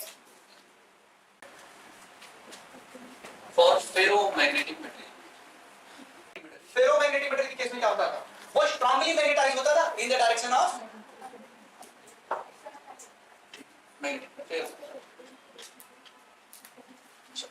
dia para ferro. Ferromagnetic material को जब हम एक्सटर्नल मैग्नेटिक फील्ड में रखते थे तो वो स्ट्रांगली मैग्नेटाइज हो जाता था। ठीक है, external magnetic field before putting the material inside the solenoid क्या था, d naught equal to q naught ni। ठीक है, ये था। अब हमने जैसे फेरोमैग्नेटिक मटेरियल रख दिया, मान लो आयरन रख दिया, आयरन मान के चलो हमने यहाँ पे क्या रख दिया, आयरन, स्ट्रांगली मैग्नेटाइज होगा। ठीक है, तो जो नेट मैग्नेटिक फील्ड आएगा इंड्यूस्ड, जो नेट मैग्नेटिक फील्ड आएगा इंड्यूस्ड, और इंड्यूस्ड तो एक इंड्यूस्ड प्लस एक एक्सटर्नल, तो नेट मैग्नेटिक फील्ड बहुत ही ज्यादा हो जाता है इनिशियल मैग्नेटिक फील्ड। ठीक है, और नेट मैग्नेटिक फील्ड क्या लिखोगे, mu into N I is much greater than mu not an I cancel, तो mu not mu r is greater than mu not, mu naught से म्यू नॉट कैंसिल, तो mu are की value 1 से बहुत बड़ी आई। ठीक है, 1 से बहुत बड़ी आती है in the case of ferromagnetic material. ठीक है, अब आप क्या करोगे, फिर से वही रिलेशन आपको पता है, v1 = 1 प्लस x। अगर पता 1 से कौन बड़ी वैल्यू, मान लो 100 ले लिया, ठीक है 100, चलो 100 ले लिया, 100 = 1 प्लस मैग्नेटिक ससेप्टिबिलिटी। तो मैग्नेटिक ससेप्टिबिलिटी क्या है 90, ठीक है। तो मैग्नेटिक ससेप्टिबिलिटी यहाँ पे बहुत ज्यादा है, ठीक है। तो इन द केस ऑफ अगर कोई पूछ ले मैग्नेटिक ससेप्टिबिलिटी का ऑर्डर बताओ, तो सबसे ज्यादा फेरोमैग्नेटिक का, फिर पैरा, फिर डायनामो। ओके चलो अब इसका ग्राफ बना लेते हैं मैग्नेटिक ससेप्टिबिलिटी। अब जो ये फेरोमैग्नेटिक मटेरियल होते हैं, मैंने क्या बोला अभी, जैसे जैसे आप मटेरियल को हीट करोगे उसके अंदर से मैग्नेटिक प्रॉपर्टी क्या होती है, कम होती है। अब जो फेरोमैग्नेटिक मटेरियल होते हैं इसमें क्या मैंने बताया था, डोमेन्स बने होते हैं। क्या बने होते हैं, डोमेन्स। उसको हीट करते चलेंगे। अब इसको समझो यहाँ पे एकदम ऐसा कुछ बनाया था मैंने याद में। चलो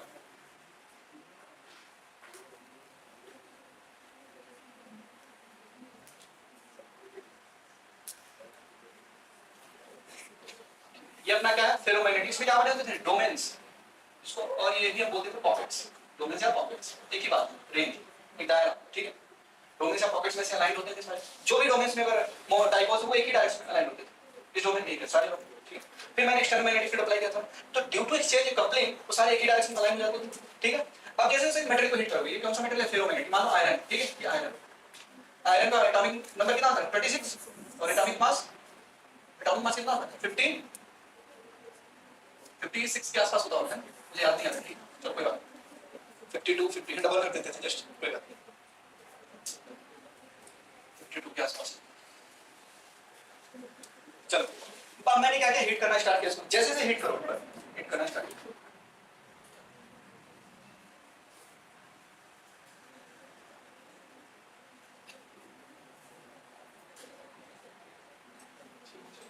आपने हीट करना स्टार्ट किया मटेरियल को, तो उसके अंदर ये जो डोमेन्स बने होते हैं ये ब्रेक हो जाते हैं। ये क्या हो जाते हैं, ब्रेक। जब आप फेरोमैग्नेटिक मटेरियल को हीट करोगे, सभी मटेरियल का टेंपरेचर अलग अलग होता है। जैसे आयरन के केस में क्या होता है, वो टेंपरेचर होता है 770 डिग्री सेल्सियस।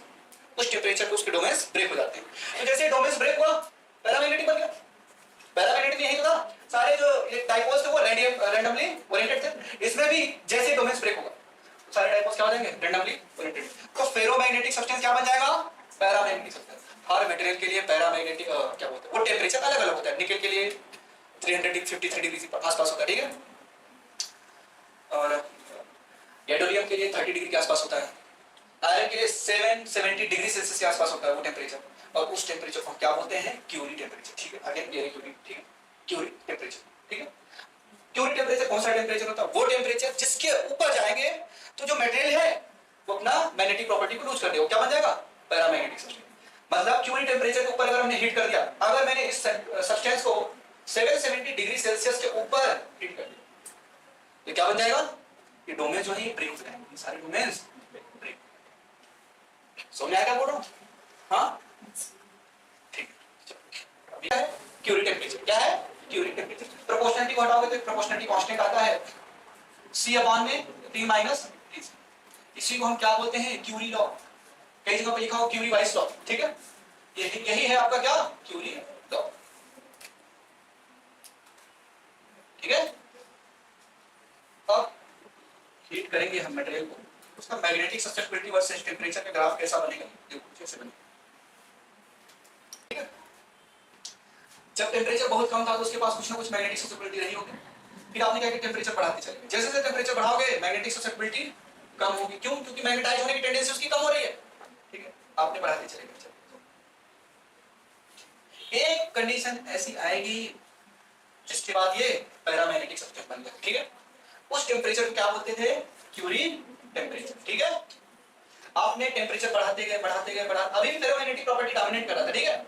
लेकिन फिर एक सर्टेन टेंपरेचर ऐसा आया, उस टेंपरेचर के ऊपर जैसे आपने किया, उस टेंपरेचर के ऊपर जैसे आपने मटेरियल को हीट किया, तो क्या बन गया, पैरामैग्नेटिक सब्सटेंस। यहां तक तो ये क्या है, फेरोमैग्नेटिक। यहां तक क्या डोमिनेट है, फेरोमैग्नेटिक प्रॉपर्टी। उसके बाद ये क्या बन जाएगा, ये पैरामैग्नेटिक, ठीक है।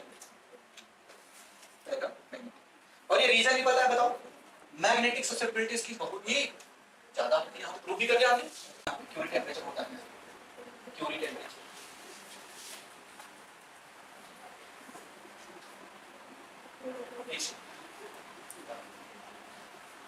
ये वो टेम्परेचर है, temperature above pitch, temperature above pitch.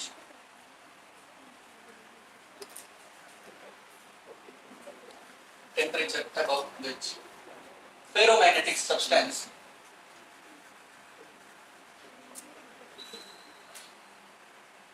ferromagnetic substance becomes paramagnetic substance, becomes paramagnetic।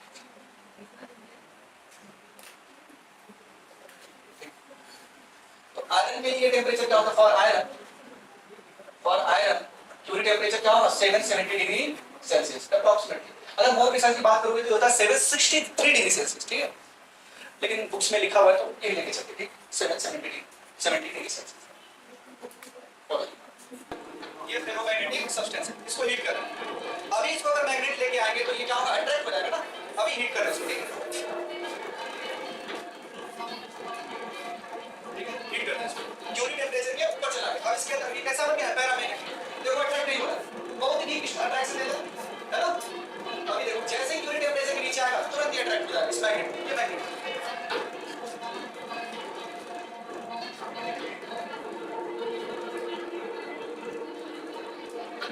ठीक है। देखो जैसे ही क्यूरी टेम्परेचर के नीचे ये आया उसके अंदर फिर से एक डोमेन बन गया, फिर से क्या बन गया? डोमेन। फिर से उसके अंदर क्या गई? स्ट्रॉन्ग मैग्नेटिक प्रॉपर्टी आ गई। तो तुरंत क्या हो गया? अट्रैक्ट। समझ में आया क्या हुआ? क्यूरी टेम्परेचर के ऊपर गर्म किया तो मैग्नेटिक प्रॉपर्टी खत्म, पैरामैग्नेटिक हो गया। जैसे क्यूरी टेम्परेचर के नीचे फिर से आया उसके अंदर फिर से पैरामैग्नेटिक प्रॉपर्टी आ गई, तुरंत क्या? अभी अट्रैक्ट नहीं हो रहा। जैसे टेम्परेचर बिलो तो क्यूरी टेम्परेचर आ गई है, अट्रैक्ट हो जाएगा। जो अभी सर फेरोमैग्नेटिक सब्सटेंस को हीट कर, अगर अभी मैं मैग्नेट लगाऊंगा तो क्या होगा? अट्रैक्ट हो जाएगा, ठीक है, क्योंकि अभी इसके अंदर क्या है? Ferromagnetic property. अब हीट कर दिया इसको क्यूरी टेम्परेचर के ऊपर 770 डिग्री सेल्सियस, फिर मैग्नेट लेके आ, देखो क्या होता है। एक वीडियो में सेंड करूंगा, उसमें खूब सारे मेटल्स हैं, निकेल है, गैडोनियम है, एल्युमिनियम है, ठीक है, वही मैं खोज रहा हूं, मिल नहीं मेरे को, वो भी बिल्कुल ऐसे सुपर है। जैसे ही 770 डिग्री सेल्सियस पे आएगा बिलो द क्यूरी टेम्परेचर तुरंत अट्रैक्ट होगा। ऐसा है नहीं कि 770 डिग्री सेल्सियस आते ही रुक गया यहां पे टेम्परेचर, नहीं, अभी भी ये कूल डाउन हो गया है, ठीक है। चलो यहां पे देखो पहला क्वेश्चन कल किया था हमने, and iron rod of susceptibility, देखो मैग्नेटिक ससेप्टिबिलिटी कितनी ज्यादा है? 599, ठीक है, मैंने क्या बोला था? बहुत ज्यादा, वहां पे 99 रैंडम नंबर दिया था, ठीक है। To magnetising field H 1200 ampere per metre, the permeability of the material of the rod is, तो हमने निकाला परमेबिलिटी मतलब म्यू निकालना है, उस मटेरियल की परमेबिलिटी मतलब क्यों? अपने से रिलेटिव परमेबिलिटी नहीं पूछा है, अपने से परमेबिलिटी पूछा है, सॉल्व कर ये रिलेशन। अच्छा H का कोई यूज था क्या? एग्जाम में ऐसे क्वेश्चन आएंगे, आप कंफ्यूज हो गए, H कहां रखना है? कोई तो क्वेश्चन में H दिया होगा, और फिर आप लोग कुछ अलग इक्वेशन लगा के आओगे, ठीक है। ये बताया था मैंने, magnetic susceptibility is negative for diamagnetic material. Diamagnetic material में मैग्नेटिक ससेप्टिबिलिटी क्या होगा? नेगेटिव होगा। If a diamagnetic substance is brought near the north or south pole of Earth, it is repelled by the poles, ठीक है। चलो ये भी मैंने बताया था। अब डायमैग्नेटिक सब्सटेंस है, उसके वो स्ट्रांग फील्ड से वीकर फील्ड की तरफ जाएगा, ऊपर चला गया। अभी कोई भी फील्ड नहीं था, जैसे करंट को मतलब स्विच ऑन किया, करंट सप्लाई हो, मैग्नेटिक फील्ड बन गया, करंट सप्लाई स्विच हो, ठीक है। करंट सोर्सेस का आंसर है। एवरी एटम का जो मैग्नेटिक मोमेंट होता है क्या होता है? जीरो। क्या लिखा था? Magnetic moment of diamagnetic atom is zero. सभी एवरी एटम का, ईच एंड एवरी एटम का मैग्नेटिक मोमेंट क्या होता था? Zero. A diamagnetic metal in a magnetic field moves from stronger to the weaker parts of the field. Okay. So, according to the Curie's law, the magnetic susceptibility of the substance at any absolute temperature is proportional. बताओ क्या one by. आपको ये नहीं बताना sir substance कैसा है, diamagnetic है कि पैरामैग्नेटिक, लेकिन कॉमन सेंस कही चीज। डायमैग्नेटिक होता तो टेम्परेचर पे डिपेंड नहीं करता, तो T की पावर 0 तो कहीं भी नहीं है, तो अपने को सीधा अंडरस्टूड हो गया कि पैरामैग्नेटिक या फेरोमैग्नेटिक की बात हो रही है, तो इनवर्सली प्रोपोर्शनल टू टेंपरेचर। तो कौन सा ऑप्शन हो जाएगा?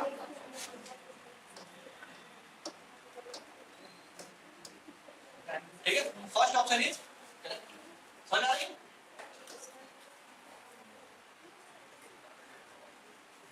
फर्स्ट ऑप्शन इज नेक्स्ट देखो, among which the magnetic susceptibility does not depend on the temperature।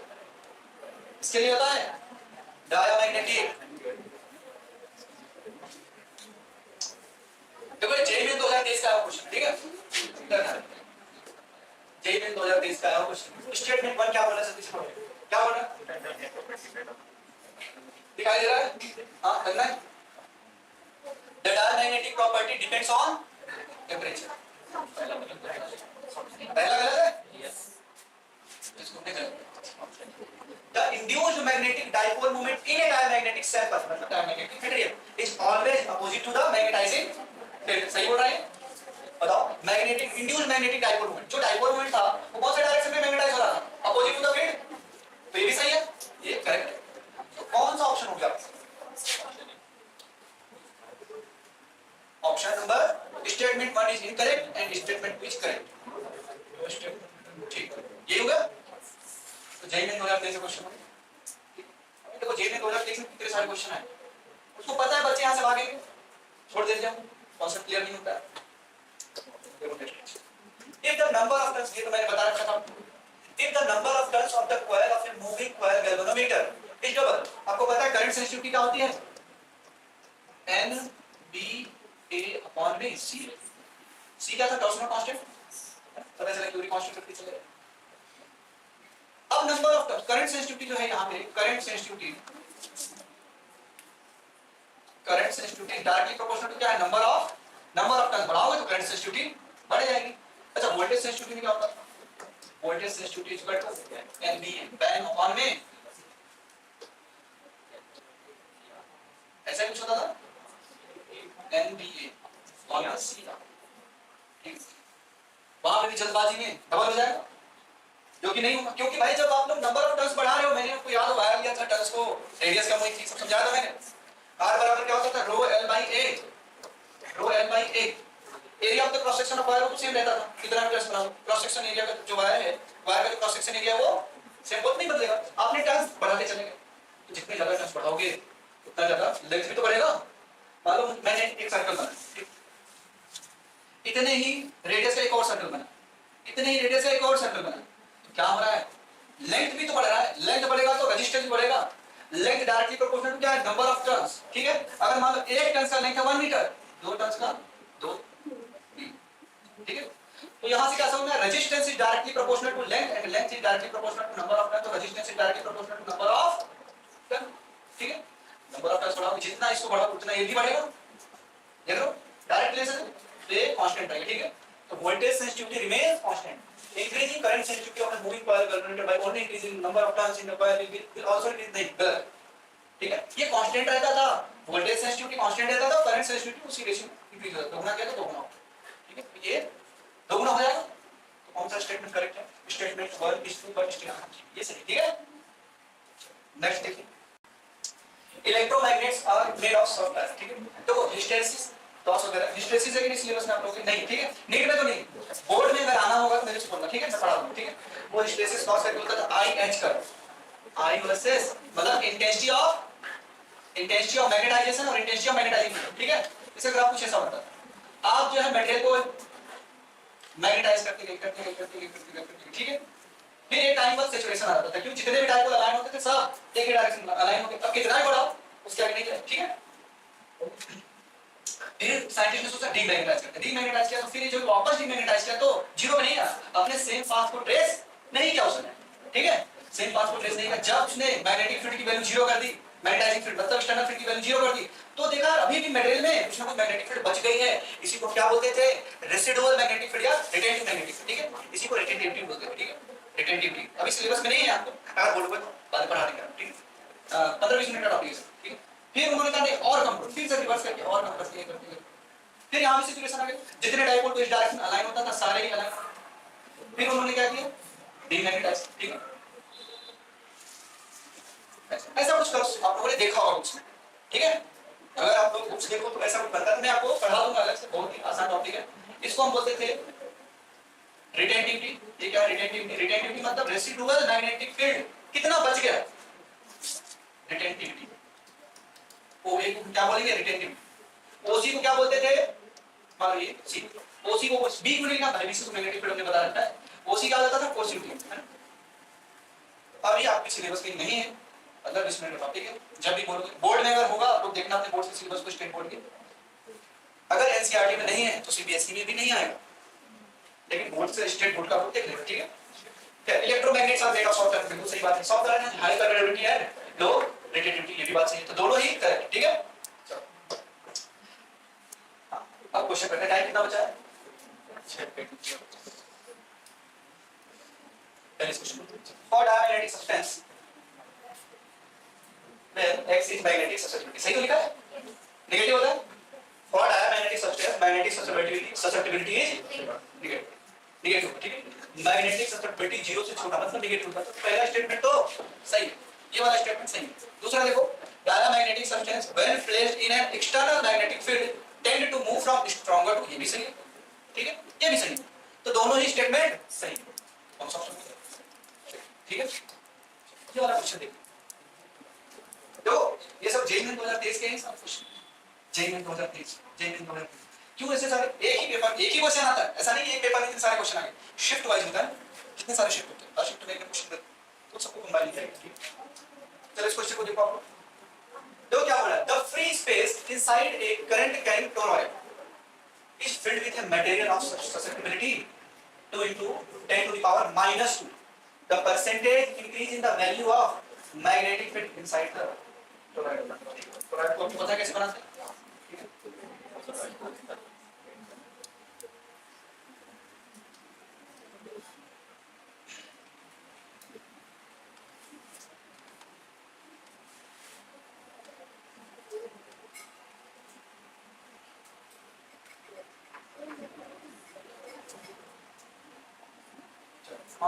ठीक है।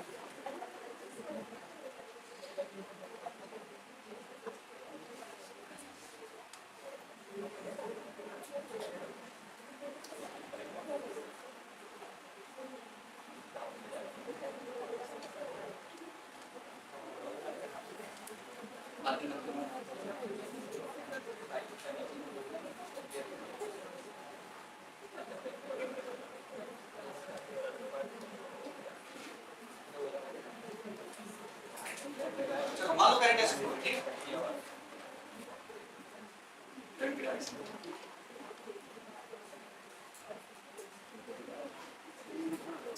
करंट कुछ इस सेंस में फ्लो हो रहा है, तो इसमें क्या है, मैग्नेटिक फील्ड।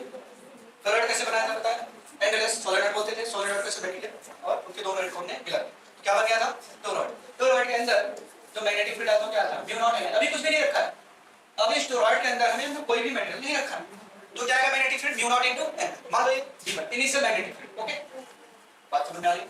अब हमने क्या किया, एक मेटेरियल को फिल करते हैं और इसके अंदर एक मटेरियल रखते हैं,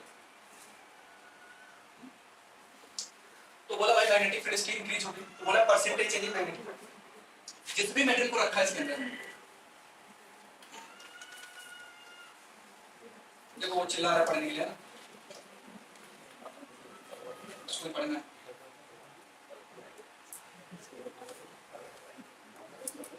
मान लो इसके अंदर हमने कोई मटेरियल रख दिया, अब ये जो मटेरियल फिल किया हमने, इसकी जो मैग्नेटिक ससेप्टिबिलिटी है पूरा कितना है,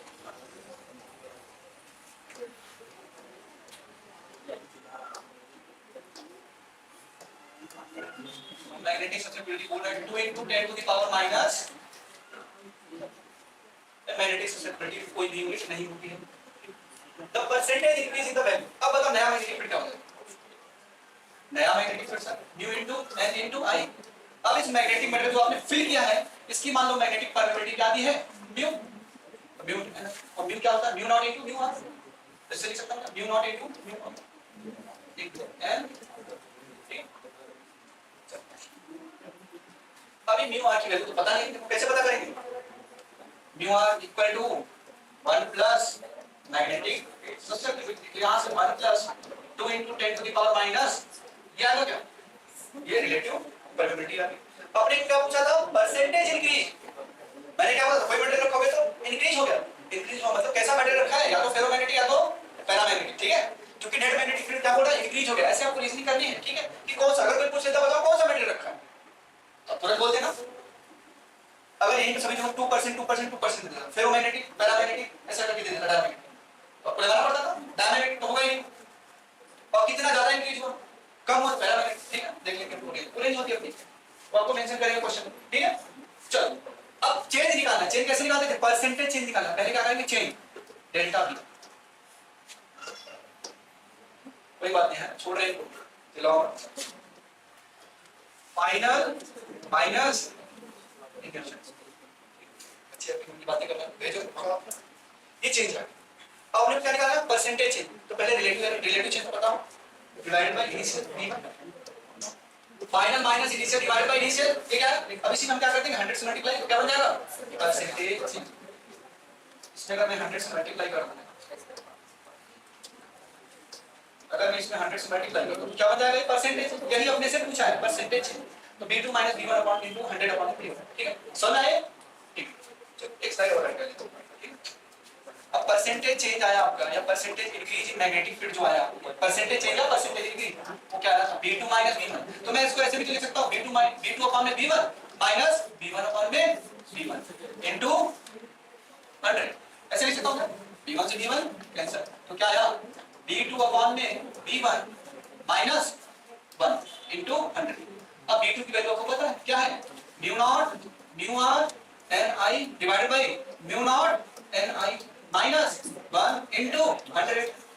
म्यू नॉट n i से म्यू नॉट n i क्या बचा, mu r minus 1, mu r minus equal to mu r minus 1 into 100। अब म्यू r की वैल्यू आपको पता है 1 प्लस x, क्या 1 को इधर ट्रांसफर करोगे तो क्या बचेगा मैग्नेटिक ससेप्टिबिलिटी, ठीक है कोई बात नहीं, यहाँ पे वैसे लिख देते हैं। चलो 1 plus magnetic susceptibility minus 1 into 100, minus 1 से प्लस 1, तो magnetic susceptibility into 100, magnetic susceptibility कितना दिया था 2 × 10 to the power minus 2 into 100, ये दूसरे क्या कर देंगे, क्या बचा 2%, ठीक है सुन रहा है क्वेश्चन। तो percentage increase in magnetic field का है दिया आपका आंसर, ठीक है चलो समझना कैसे करना, ये सब आपको नहीं करना, समझाने के लिए बोला, ये सब बात को आपको हेड में करनी है, आपको सिर्फ और सिर्फ ये लिखना है, नोटबुक में पूरे करने हैं, ये सब पूरा बनाना है नोटबुक में, एग्जाम की बातें कर रहा था, ठीक सारे क्वेश्चन कर लिया, ओके